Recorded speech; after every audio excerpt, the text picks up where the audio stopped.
رسول اللہ صلی اللہ علیہ وسلم نے فرمایا، کیا میں تمہیں تمہارے بہترین لوگوں کے متعلق نہ بتاؤں؟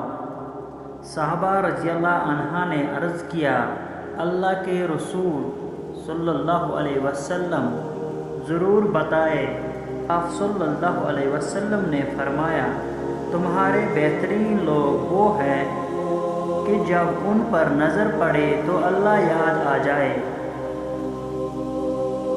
نرم مزاج کے بارے میں نبی کریم صلی اللہ علیہ وسلم نے فرمایا، میں تمہیں اس آدمی کی پہچان بتاتا ہوں جس پر جہنم کی آگ حرام ہے اور وہ آگ پر حرام ہے۔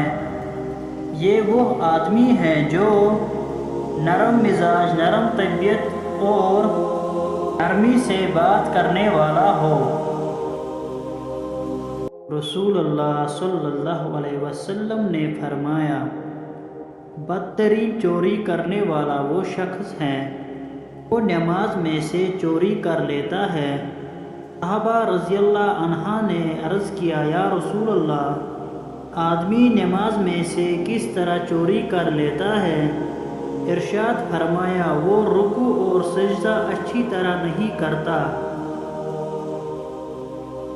اللہ صلی اللہ علیہ وسلم نے فرمایا، رات کا اندھیرا شروع ہونے پر یا رات شروع ہونے پر اپنے بچوں کو اپنے پاس گھر میں روک لو، کیونکہ شیاطین اسی وقت پھیلنا شروع کرتے ہیں۔ پھر جب عشاء کے وقت میں سے ایک گھڑی گزر جائے تو انہیں چھوڑ دو۔ صحیح بخاری حدیث نمبر 3280۔